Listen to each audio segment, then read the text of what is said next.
And not only will there be one chaplain, one for the House and one for the Senate, but these chaplains will be paid full salaries. Why? So that they will be available, so that they will be here. They will be the ones who will lead morning worship in the hallways of Congress each and every Sunday afternoon. Did you ever hear that part of Jefferson's story? The non-believer. And yet, there are those today who will say that America is not a Christian nation. Where did so many of these ideas that are found in the documents, the Declaration, the Constitution, the Bill of Rights, the amendments, where did the ideas come from? If you read the Declaration, you will begin to see words that are not found in any other country's constitution or founding papers. You will see words like unalienable rights. All men are created equal, endowed by their Creator. Where did Thomas Jefferson and Benjamin Franklin and John Adams and Roger Sherman and Robert Livingston, where did they come up with such noble and rightful expressions? Where did they get those? That among these are life, liberty, and the pursuit of happiness. Where did that magnificent statement come from? They came from two sources. A man named John Locke, who wrote the two treatises of government, was one source. He was a theologian at the time here in America. He also wrote 5 books on Christianity. But it was Locke's writings upon government that blended the Christian faith with a republic form of government that caught the attention of the writers of the Declaration. In his book on civil government, Locke refers to the Bible over 1,500 times. But there was yet another man whose writings were vitally important to the founders of this nation.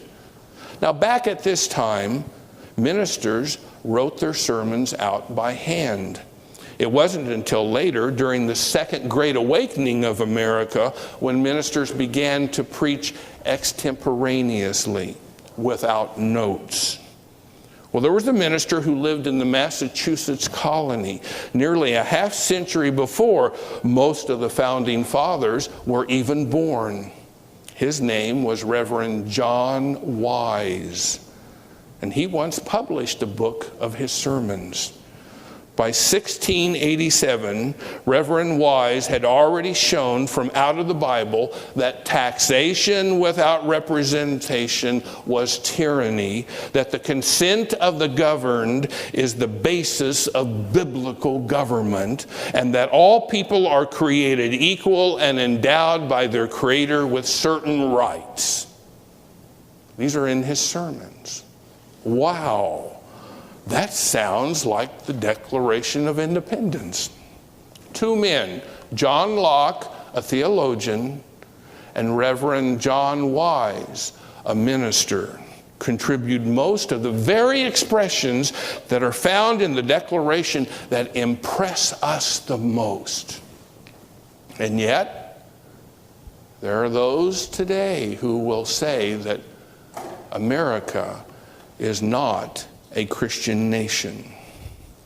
A study known as the University of Houston study once consulted over 15,000 writings that were all written at the time of our founding fathers.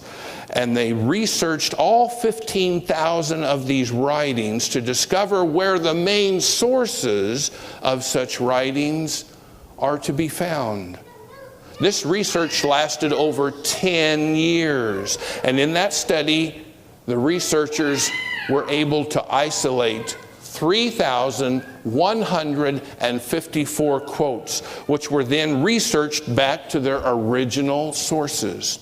They discovered that the founders quoted political philosopher Charles de Montesquieu 8.3% of the time, and Sir William Blackstone was quoted 7.9% of the time in these 15,000 writings.